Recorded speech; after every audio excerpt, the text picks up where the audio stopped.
All right, I'm back, and again, I forgot I need to plug in one more thing, but I do see your question, and we will definitely do that right now.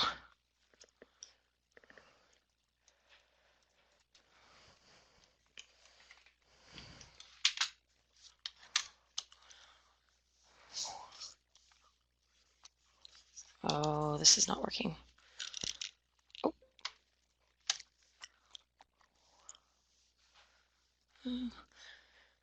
Equations with two or more variables. Yeah, we can definitely do some problems from there. There we go. Okay, I think I'm officially now all set up.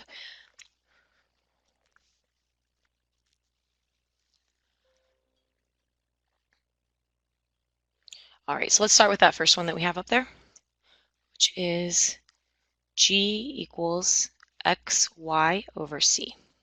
And it says that we are solving for x. So one trick that I like to do on these problems is whatever letter they want you to solve for, I like to draw it in a different color, just so that I remember, like, this is my goal. This is what I want to get this letter all alone.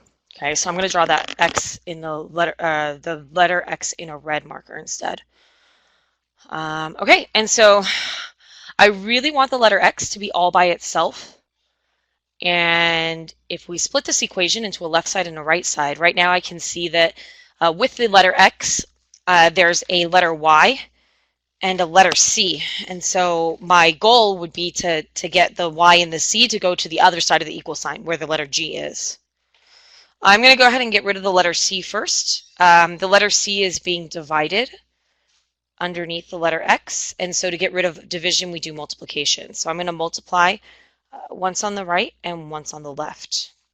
And on the side where the letter C already was, those are going to cancel.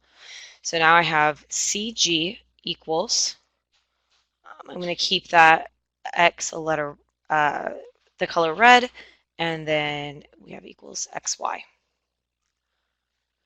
And so next I want to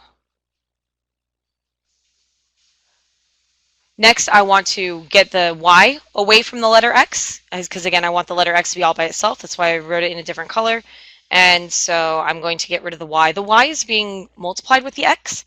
When something's like right next to something else, it implies multiplication. And so to get rid of it, I need to divide. So I'm going to divide on both sides. And the side where the Y was, the Y's are going to like cancel. So now I have CG over Y equals X. And so now looking at this, I don't have any other letters or anything with my letter X, and so I'm done with the problem. And I'd be ready to write down my final answer. So my final answer is X equals CG divided by Y.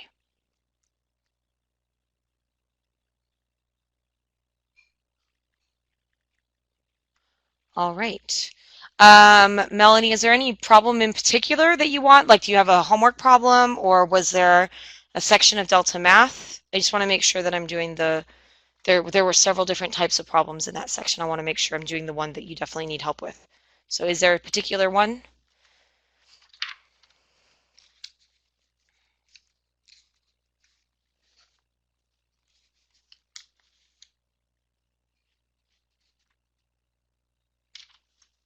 Okay, great. So that's another type of problem that looks similar to this one that we were just doing. So let's go ahead and try that one.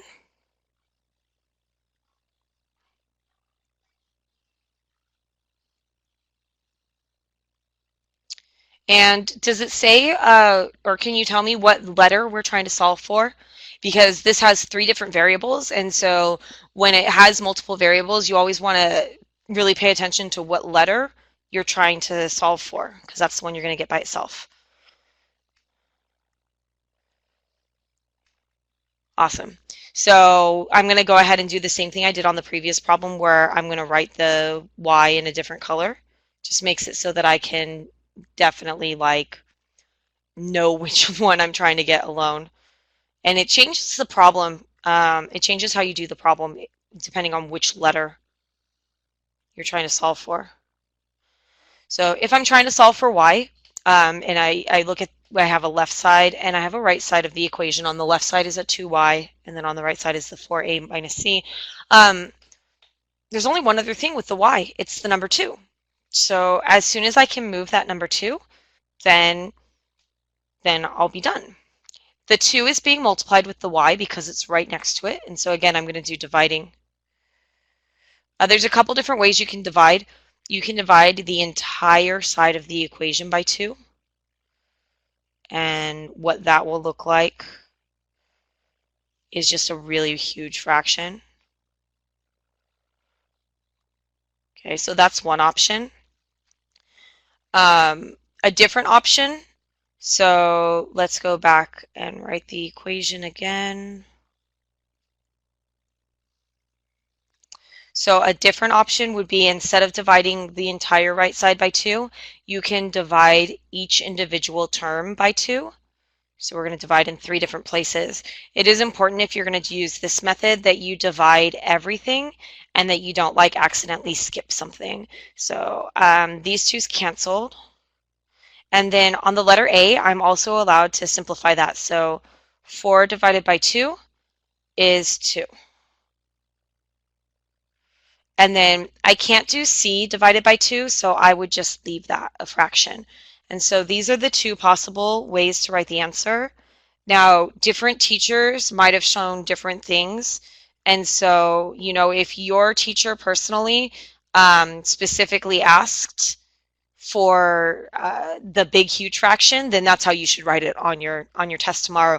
Or if your teacher said to do the like the 3 smaller fractions, then that's what you should do on your test tomorrow. So just maybe look back at your notes and see what they had shown.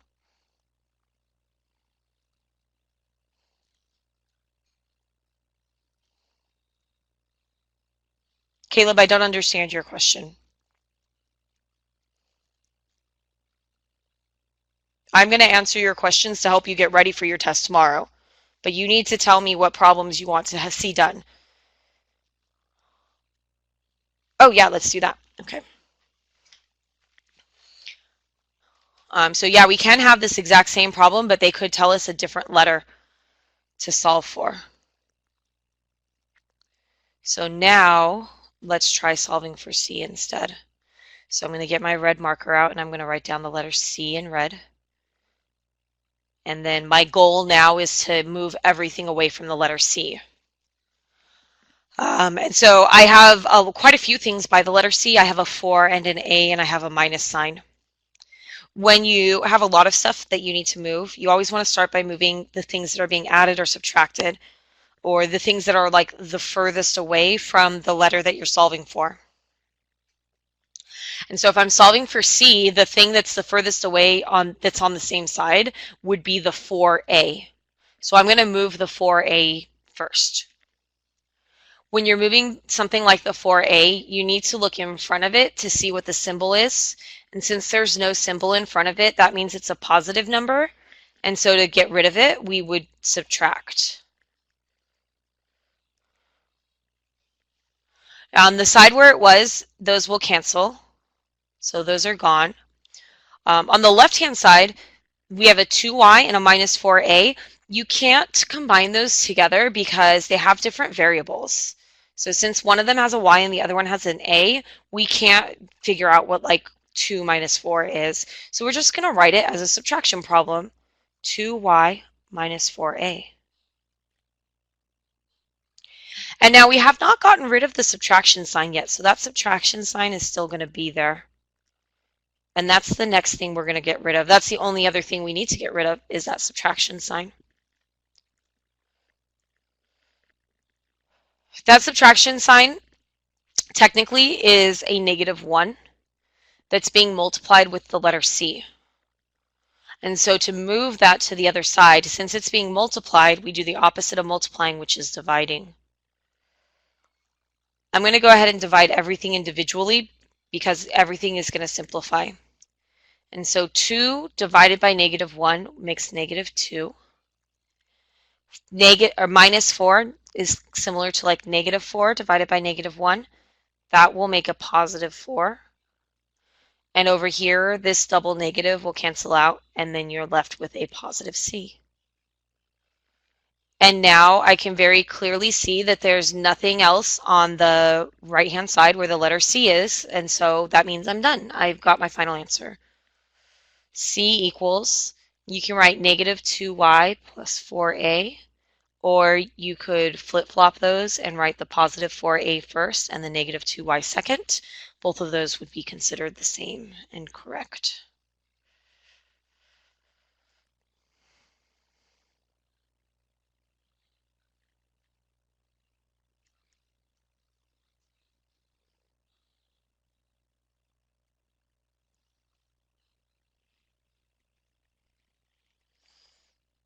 Yeah, we can do that. If you don't mind, I'm going to change the letter R to a letter X because sometimes it's hard to write the letter R. Yes, it can. In the next chapter, so we're starting chapter 3 next week. In the next chapter, it can't. In the next chapter, you have to put the letter first and then everything else second. But if you stopped here and you wrote this on the answer line, that would be fine.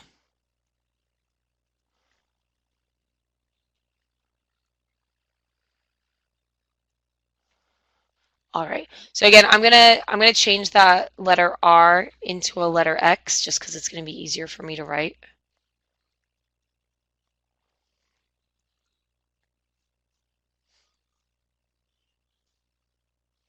Okay. And I like to split my equations so that I can very clearly see a left side and a right side.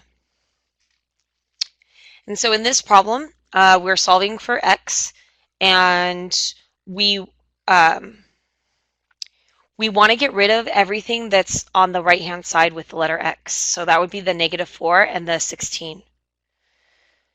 In this type of problem where you have one single fraction and it's a teeny tiny fraction, right? It's just got like one thing on top, one thing on the bottom. You're actually going to deal with that last, and it's going to be okay that we deal with it last. And we're going to start by moving the adding and the things that are being added or subtracted with the fraction. And so I'm going to start by moving this negative 4. And since it's a negative 4, I need to do the opposite of that, which would be plus 4. Negative 1 plus 4 is 3. And the 4's have canceled, but I still have my fraction, my x over 16. Okay, so now I can get rid of that 16. The 16 is being divided, so I'm going to choose to multiply because multiplication is the opposite of division. So I'm going to multiply by 16, and I'm going to multiply by 16. And on the right-hand side, where you had a 16 that we multiplied by up here, and then we had the 16 that was being divided down there, those are just going to cross each other off. So go ahead and cancel those out. And then we grab a calculator. 16 times 3 is 48. And that would be your final answer.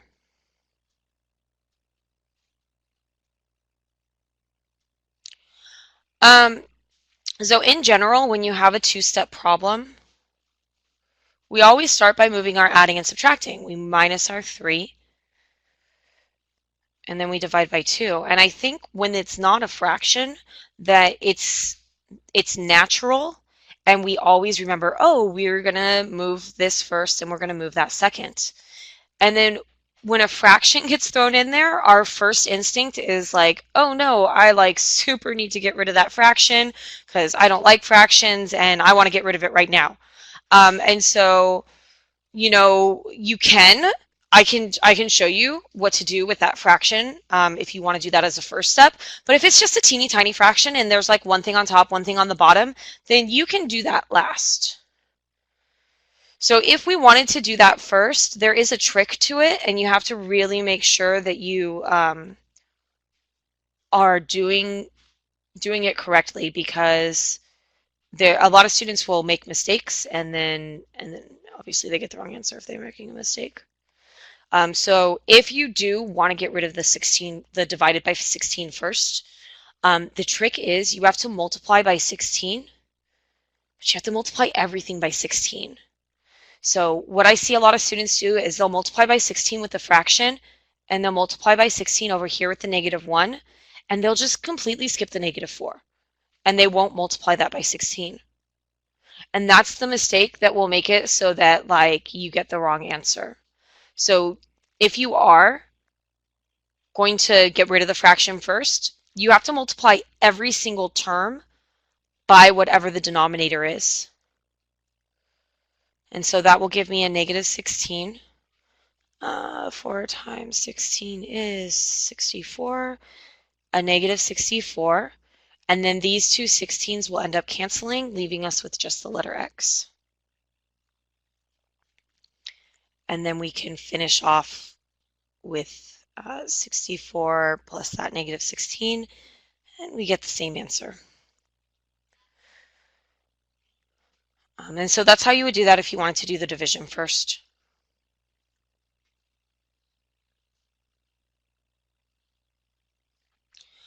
Okay, I'm going to start with, oh, okay, I see where you typed in the equation now. So m minus a equals n minus p. Okay, let's do that.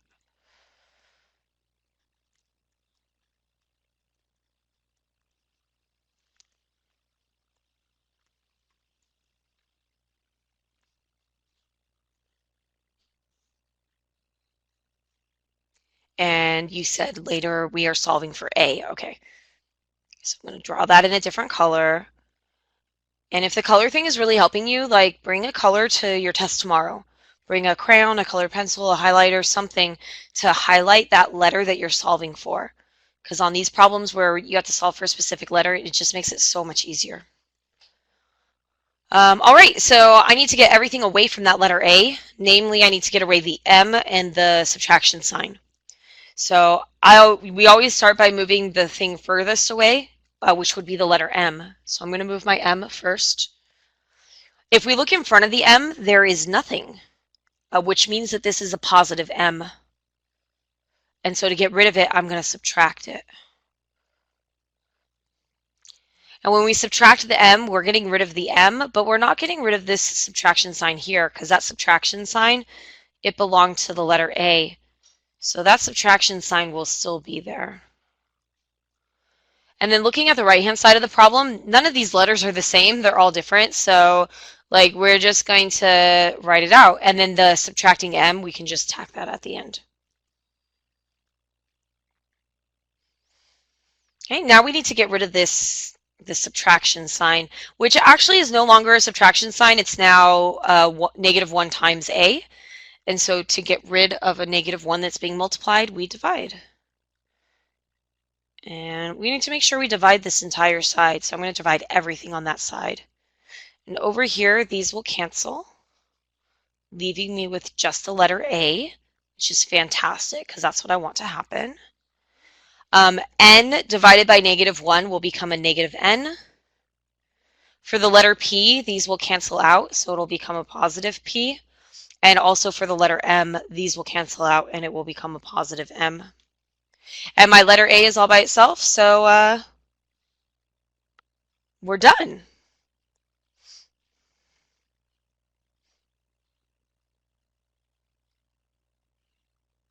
All right, so next we're going to do that equation that has the letter N's in it. So we have -74 equals -1 minus 6n plus 5, and then 1 plus 4n. And I like to write this line. It helps me visualize. All right. So on this problem, the first thing I kind of notice when I'm looking at it is I see some parentheses. So whenever I see parentheses, that just kind of screams at me like I need to distribute. So that's what I'm going to do first. For my first set of parentheses, and when you're distributing, you look to see like what is directly next to it. So directly next to my first set of parentheses, I see this negative symbol, which technically is the number -1. So I'm going to take this -1 and I'm going to distribute it, multiply it into that first parentheses. So -1 times the +1, we'll turn that to a -1. And then -1 times the -6n, we'll change it to a +6n. And then the parentheses ended, so I'm done with that part of the distributing, but I have another set of parentheses over here. And so I'm going to take this +5 and I'm going to distribute it into that second parentheses. And so we'll do 5 times 1 is 5, and then 5 times 4n is 20n.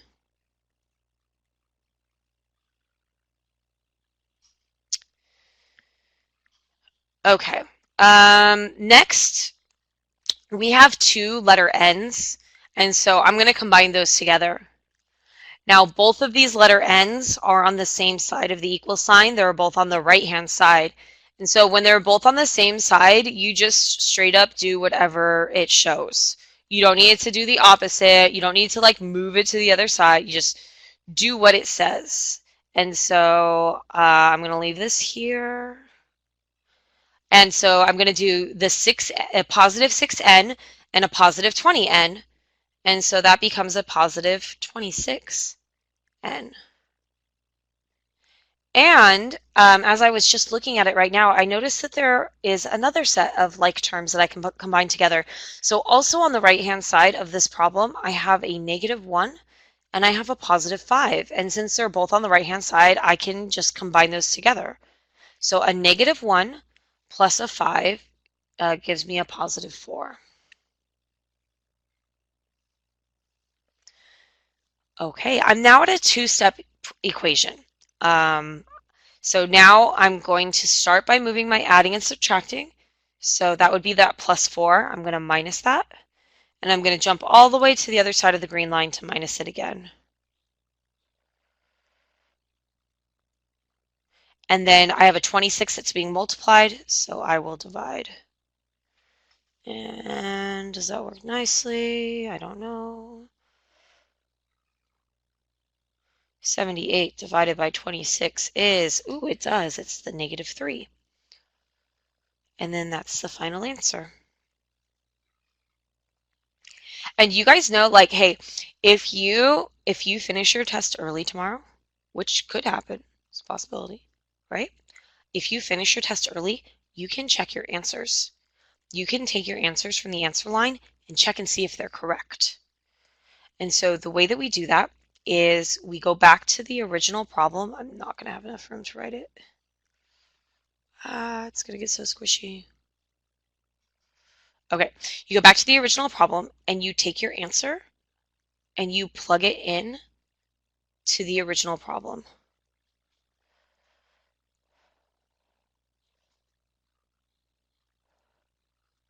So this is 1 minus 6 times -3 plus, oh, sorry guys, 1 plus 4 times -3. I totally ran out of space there.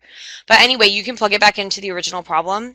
And if you do this side of the problem, or even, I mean, if you just type this all into a calculator, the goal is we're hoping it's equal to -74. And so if it is equal to -74, that means that we did it correctly.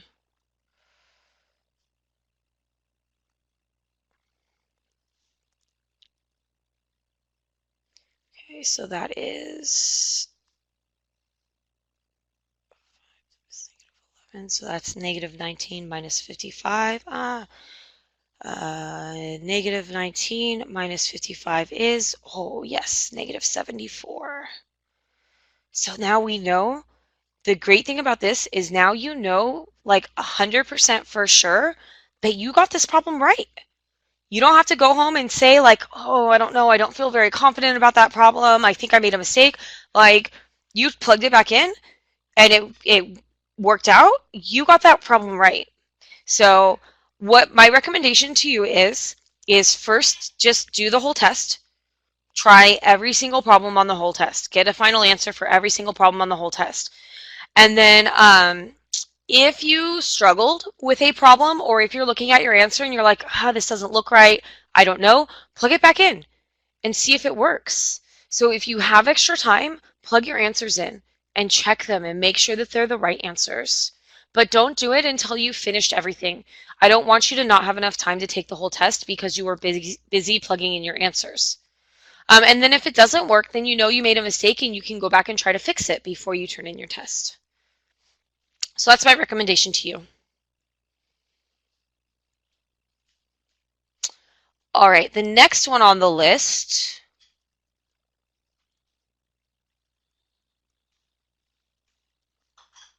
is this one. And we are trying to solve for the letter A.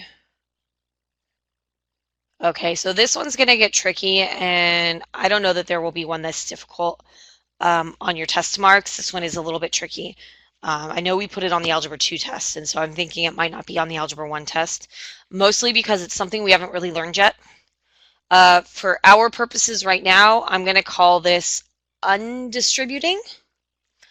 And so what's happening here, like on the left-hand side, I noticed that, these two terms have something in common. They both have a letter A.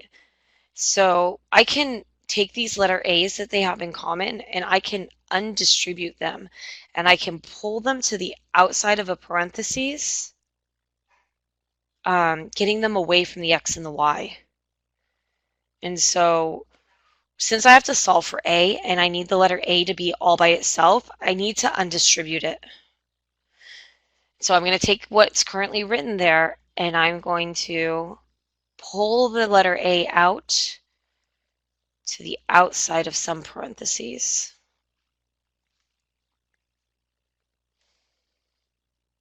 And then now I need to get rid of the parentheses. It's like the only thing that's left with the letter A.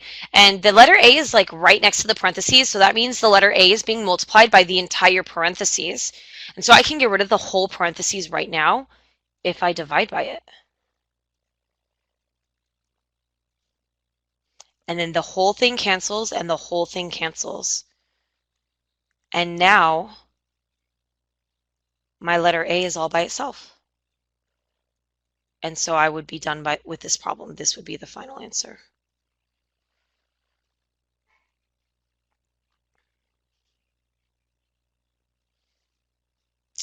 All right, now for your second question, and I'll go ahead and show you, but it's a little silly, and we probably would not ask you to do this on a test as well. So your second one said solve for Z. Here is Z.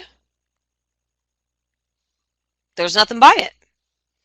There's nothing else on the right-hand side of the equation. There's nothing with the letter Z. This is already solved for Z. The Z is already by itself. And so, I mean, this is the answer. And you wouldn't need to do anything in that scenario because there's nothing to move away from the Z. So that's what you would do. If it said solve for Z, that's how you would do it. All right, Malachi, is the P plus 7, is it all being divided by the 3? Or is only the 7 being divided by the 3? All divided? Like here, I'll write it down. Yes, okay, cool. Sorry, I asked you an either or question, but you had already typed the answer to the first part. Okay, so, oops. Forgot to change my marker back.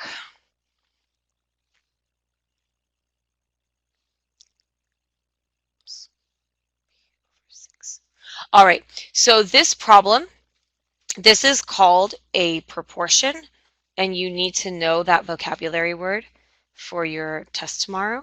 It's going to show up on there, proportion. And a proportion is just basically if you have a fraction and it's equal to a second fraction, and then there's literally nothing else in the problem. Ooh, I don't know. I haven't finished it yet. We'll see. Hopefully one of those numbers is the answer. And so this is a proportion because both sides of the equation are just like one single fraction. The left-hand side is kind of a crazy fraction, but it is still just a fraction. And so on a proportion, what you're going to do is you're going to do something called cross multiplying, where you take the bottom of one fraction and you multiply it by the top of the other fraction. So I'm going to take the bottom 6 and I'm going to multiply it times the p plus 7. Now notice that I took the adding problem, the p plus 7, and I put it in a parentheses. So in these types of problems, anytime you have adding or subtracting happening in the fraction, you definitely want to surround it with some parentheses. And then when you're doing cross multiplying, the equal sign will still be in the problem. And what cross multiplying does is it gets rid of the fractions. So next I'm going to take the bottom of the other fraction, the one I haven't used yet, 3, and I'm going to multiply it by the top of this fraction. And so I'm going to do the 3 times the p. Okay, and so notice that there's now no more fractions in the problem, and there still is an equal sign. So that's a common mistake I see students make, is they try to write it as still a fraction.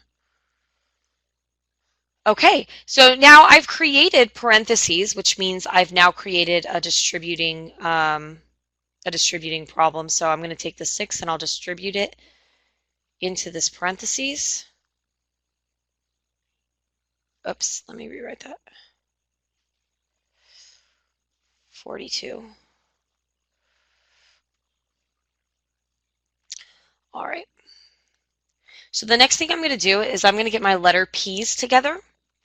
And normally I would tell you to move the smaller one to the other side, but in this particular problem, it's actually better for us. It's less confusing and also less work to move the 6p to be over with the 3p. And the reason why we want to do that is because there's nothing else happening with the letter 3p. The 6p has a plus 42 attached to it. So it's got some other stuff going on, but the 3p is all by itself. So moving the 6 to the other side is actually going to make this problem a little bit shorter for us and a little bit nicer. Okay, and so now I'm one step away from my answer. So I need to get rid of the -3. It's being multiplied, right? Because it's like right next to the letter P. So to get rid of a multiplication, I divide. So you definitely don't want to add 3. You want to divide by the 3. And I don't know, what is that? 12, 14, I think. -14. Oh, yay, your first answer. Oh, thank you. Your first answer was right, Malachi, so good job. -14.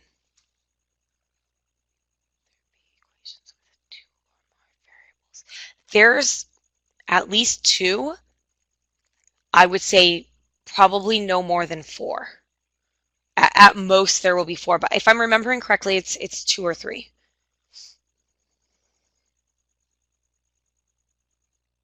Awesome.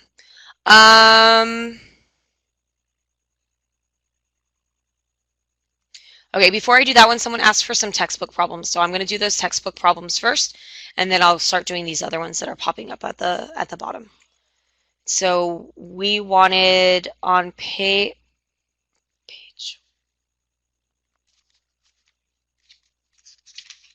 All right, okay. Oh, that I don't know off the top of my head. I want to say it's probably somewhere in the 20s. That's how long a test normally is. Unless if the problems require like a ton of work, then we might be under 20, but I'd say most of our tests are somewhere in the 20s. So 20 something problems on the test. So make sure that tomorrow, guys, when you get to class, that you get to class on time and that you already have all of your materials out so that your teacher can start your test like as soon as possible. So if it takes you a long time to like find your pencil and find your calculator and turn in your homework, then that just means that there's less time for you to take the test. So if you're worried about time, just try to be to your class on time and ready to go. Okay, so here's another multiple variable one.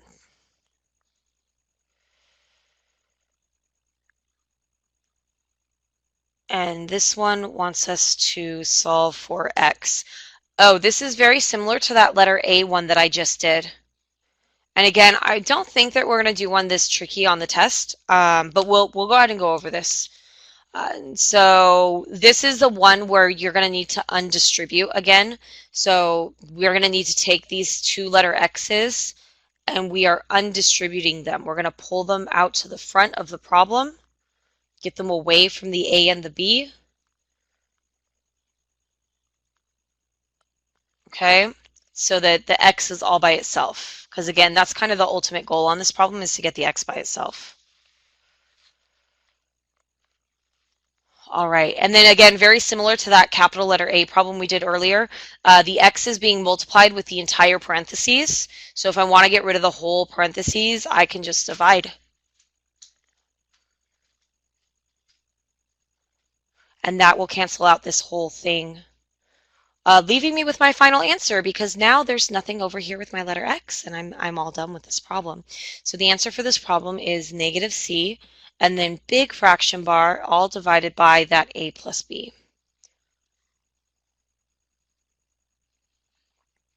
Okay, so that one's a little bit tricky. That one's a little bit confusing, especially since we haven't taught you undistributing yet, which actually technically is called factoring. It's called factoring out of GCF, but like that's not something we're going to learn till second semester. So right now we'll call it undistributing, and I'm pretty sure it's not on your test. All right, so, and then you also wanted number 30, nope, 33, not 31. 33.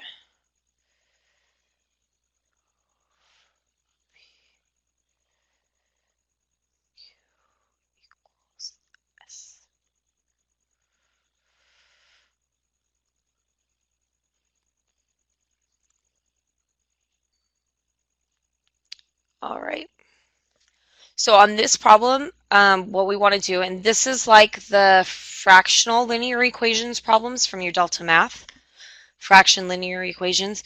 So what we want to do on this problem is we want to find a common denominator, a number that both of the denominators have, and we're going to multiply everything by that common denominator. And so in this problem, the common denominator is the P and the Q. Okay, so I'm going to multiply everything by P and Q. And on the fractions, the letter that was on the bottom will cancel out. So this P will cancel out down here, and this Q will cancel out right here. So now I've got my two X's. This X will multiply with this Q, and I'm going to bring down the plus sign. This X will multiply with that P. And then over here, I'm just going to write this as one long list, S and P and Q, because that's how you write multiplication problems. Now this is another undistributing problem where we're going to take these letter X's and we're going to pull them out to the front of some parentheses.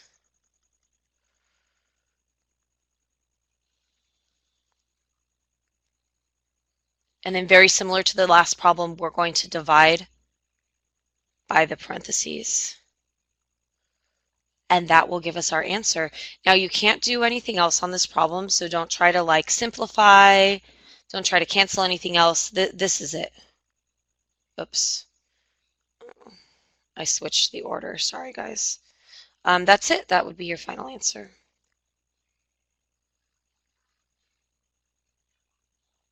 All right.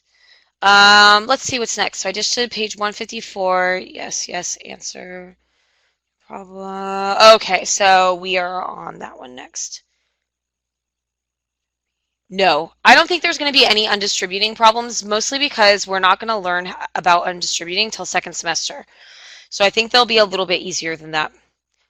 More like if you have your textbook, 31 and 32 are a little bit nicer and a little bit easier. So if you look at page 154, 31 and 32 are a little bit more, and even those are a little bit tricky, but they're not nearly as tricky as what we were just doing right now. All right, okay, I lost it. There it is. D over N plus L to the third equals U. And what are we solving for on that one, hun? Is it Hallie or Haley? What letter are we solving for?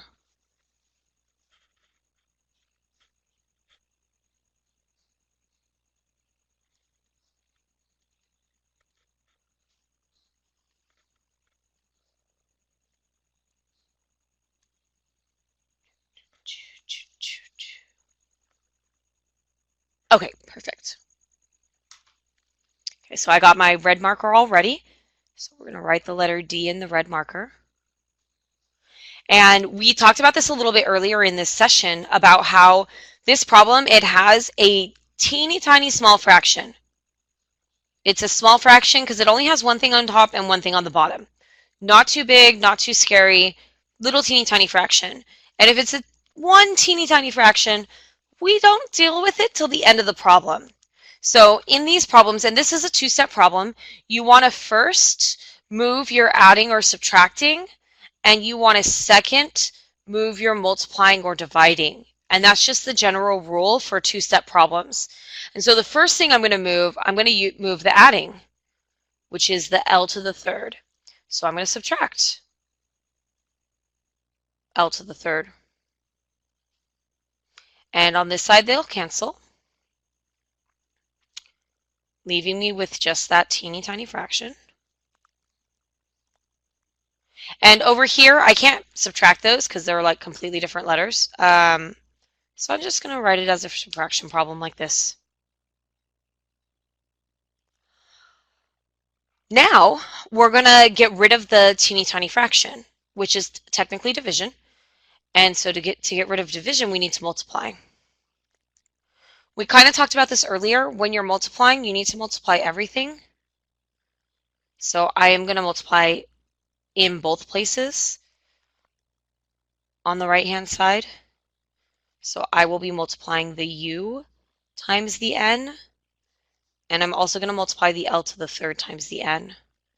The other way you could have written that, you could have just said, I'm going to multiply the entire side by N, so you could have written it in front of some parentheses. You would like put this whole thing in parentheses and then multiply by N. And so these are the two different possible answers to that problem.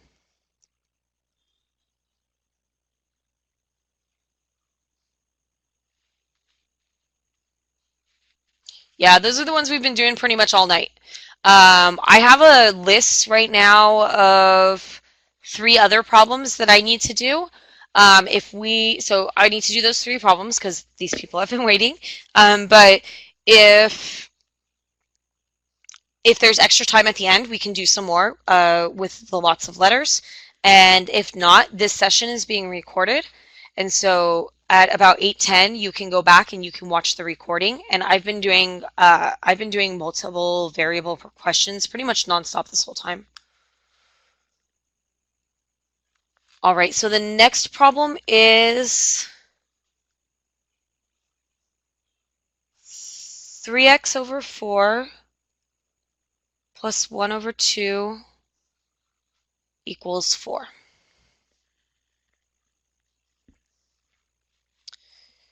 Okay, on this problem, because there's not one teeny tiny fraction, because there's 2 fractions, it actually might be nicer for us to get rid of the fractions as a first step. So I'm recommending, because there are 2 fractions and not just one, that you get rid of the fractions on the first step for this one. So a little bit different than what we had done earlier. To get rid of fractions, what you're going to do is you're going to multiply everything in the whole entire problem by a number that can be divided by 4 and can also be divided by 2. So now we want to pick a larger number, not a smaller number, because we want it to completely cancel out the 4. So if we pick a number that's smaller than 4, it won't get rid of the 4 completely. And so I'm going to pick the number 4 because I know that the number 4 can be divided by the number 4. Those just completely cancel out. And I know that the number 4 can be divided by the number 2. That works out nicely. 4 divided by 2 is 2. So I'm going to multiply everything by 4. When I say everything, I do mean everything. So even though this number 4 over here is not a fraction, I do still need to multiply it. And then what you'll do, you'll take the red 4 and you'll divide it by the number on the bottom of the fraction. So 4 divided by 4 is 1. And then we'll take that 1 and we'll multiply it by the top stuff, the 3x. So 1 times 3x is just still 3x. And then I'm going to carry down the plus sign, and I'm going to do dividing again. So again, I'm going to take the red number 4, and I'm going to divide it by the 2 that was under the fraction bar, and that becomes a 2. I will take that 2, and I will multiply it with the 1 that was on top of the fraction, and 2 times 1 is 2. Now over on the right-hand side, I didn't have a fraction, so I can't do any dividing, so I'm just going to straight up 4 times 4 is 16.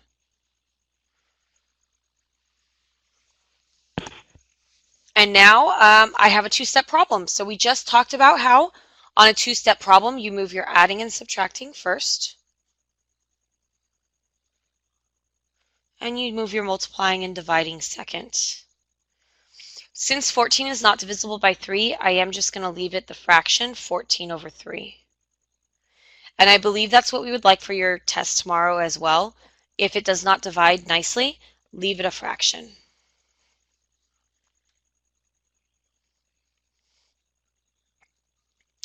All right, and then the next problem, very similar concept to this problem that we're doing right now, where we're going to want to get rid of the fractions as a first step since there are multiple fractions.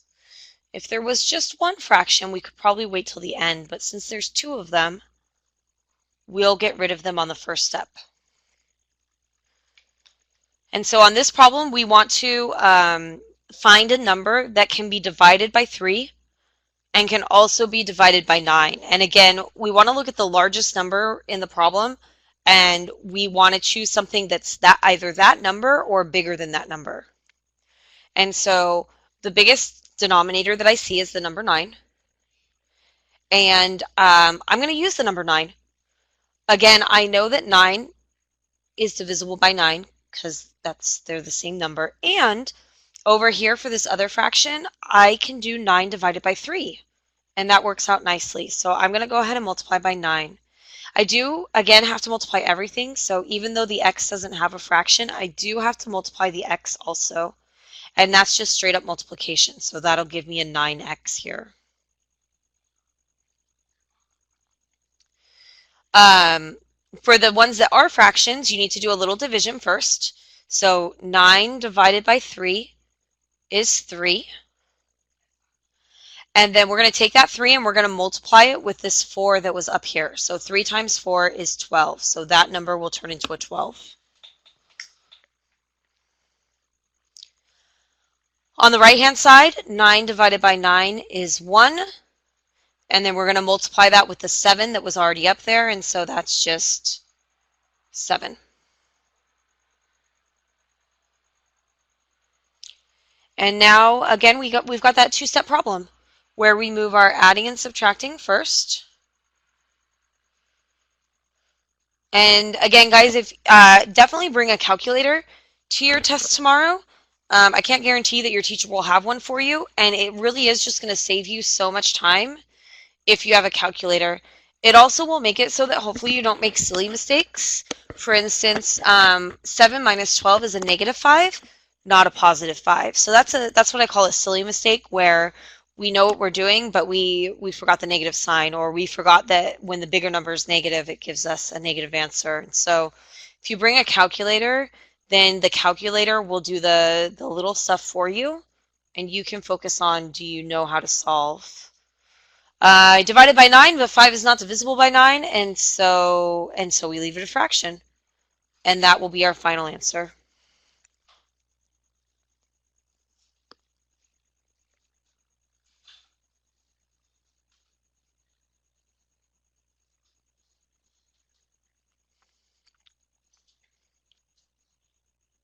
That's up to your teacher. So I personally don't do mixed numbers at all in Algebra 1. Actually, usually starting in Algebra 1, we kind of veer away from mixed numbers, and you will not see mixed numbers in this class pretty much ever. And so an improper fraction is better for this class than a mixed number. Now, if your teacher has already told you that you can use a mixed number, or if your teacher showed you examples and they wrote a mixed number, then that means your teacher's fine with that. But me personally, I say no. Everything should stay an improper fraction, and if you can simplify the fraction, you should simplify it. So if we had finished this problem and we had gotten -6/9, I would have wanted you to reduce that down to -2/3, and that's what I would be looking for on the answer line.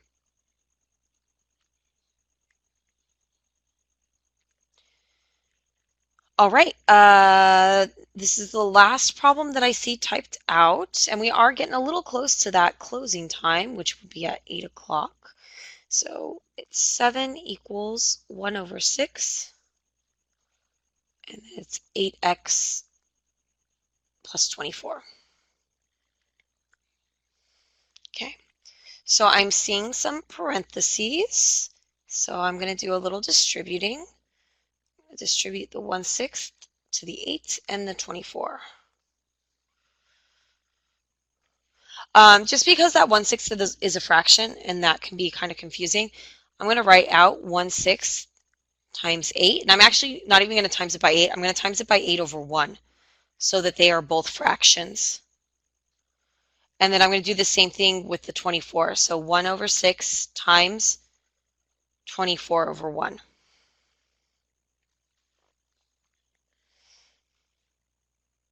And when you're multiplying fractions, you just multiply straight across.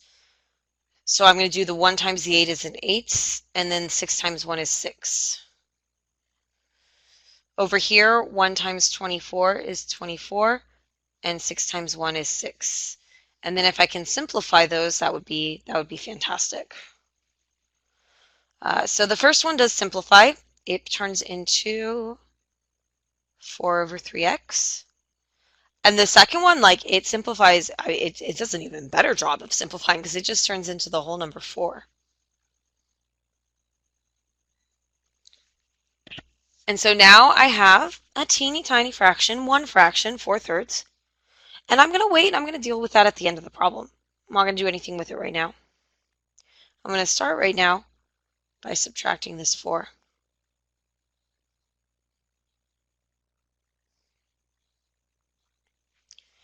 Now there's two different ways that you can do this part of the problem. You can do it as one step or as 2 steps. So if you want to do it as one step, what you're going to do is you're going to take the fraction, which is being multiplied with the x, and you're going to multiply by the reciprocal. And we have to do it on this side as well. Because when you multiply by the reciprocal, what happens? This will turn into 12 divided by 12, and 12 divided by 12 is just 1, and so it all completely cancels out. For the other side, you'll notice that I took the -3 and I made it a fraction over 1, and I'm going to do just straight across multiplication. So 3 times -3 is -9, and then 4 times 1 is 4. And then that would be the answer. And again, you want to leave it as an improper fraction. So -9/4 would be what we are looking for that as the answer. We are not looking for 2 1/4. And that one doesn't simplify, so we're good leaving it like that.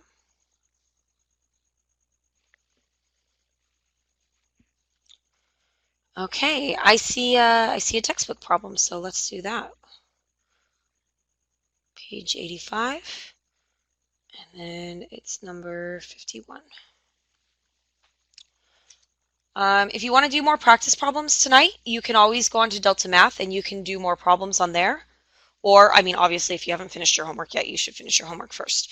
But Delta Math, you are more than welcome to do as many problems as you want. Oops, I was going to page 51 instead of page 81 or 85. Oh my goodness. On Delta Math, so even if you complete the minimum requirement, so even if it says like you only need to get 2 of these correct, so what? Do a third one. So if you're really struggling with one particular type of problem, go on to Delta Math and just keep trying those problems, or look up sample problems on Delta Math. And so that's another way to get some good practice in before the test, which is tomorrow. Okay, this is a word problem. So just in case you don't have a textbook, I'm going to try to type it out on here. Oops, I covered it up. In a 3-year period, a city's population decreased by 7,525 to about 581,600. What was the city's population at the beginning of the 3-year period? All right, so that's the word problem. I'm glad we're doing a word problem. So on your test tomorrow on the word problems, there's going to be 3 answer lines. So there's 3 different things that we're looking for. On answer line A, it's going to tell you to define your variable. And what that means is tell me what letter are you going to use and tell me what it represents, because it's got to represent something.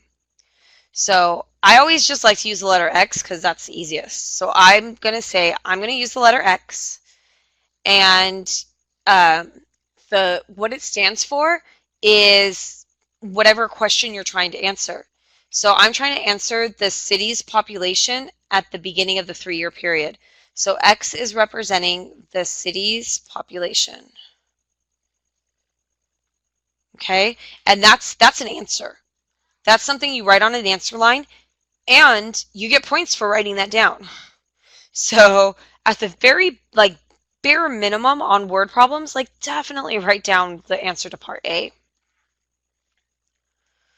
All right, the second answer line that you'll need for word problems is to write an algebra equation.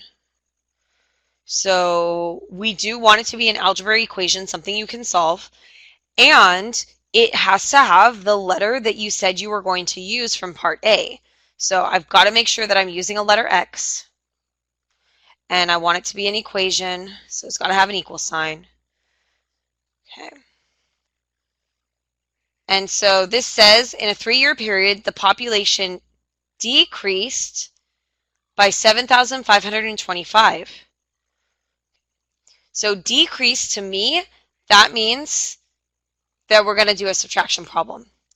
So I'm going to take the original population, which I had decided right here was going to be the letter X, and I'm going to decrease it. I'm going to subtract 7,525 from it.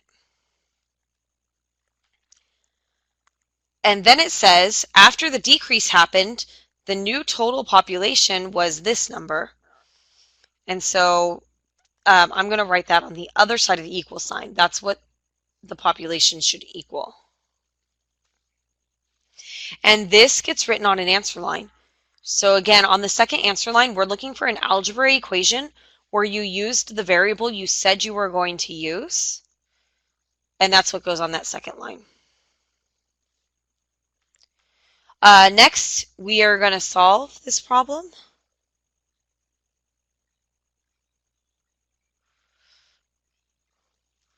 Oh, calculator.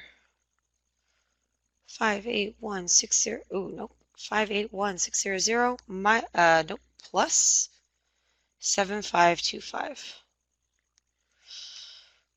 589,125. Now, this number does not go on an answer line. That number should be in the blank space where you were writing, where you were showing your work, but it doesn't go on an answer line. And so for answer line C, I'm going to type it up because we actually want to write a sentence. So answer line C wants a sentence that is answering the question. When you answer the question, you want to make sure that you go back and actually read the question, and then just, instead of writing it as a question, write it as a statement. So this problem says, what was the city's population at the beginning of the 3-year period? So we're going to say how are we going to word this?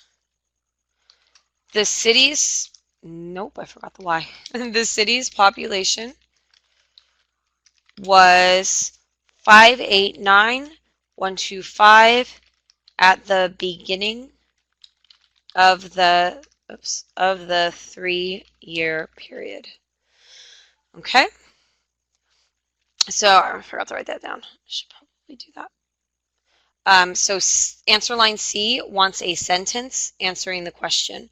So make sure to go back and reread the question and make sure that your sentence is talking about all the information from the question part of the problem. So I'm talking about the city's population. I said it was at the beginning of the 3-year period, and I made sure to put the actual number answer that I got from the problem. And that's it. And that's also all the time that we have today.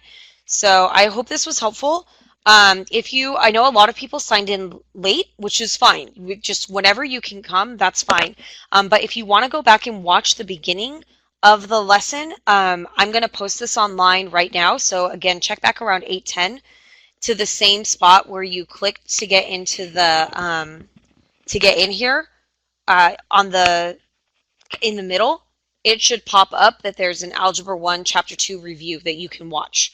And then you can go back and you can watch from the beginning if you logged in late. Or if you just want to watch it again for a quick review, you can do that. Or you can watch it tomorrow morning before school for a quick review. That's what you can do. And so I wish you all the best of luck on tomorrow's test. And that's it.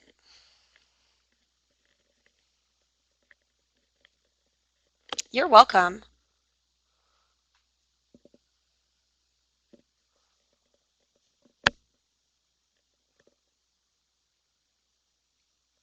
Bye, guys. Good luck tomorrow.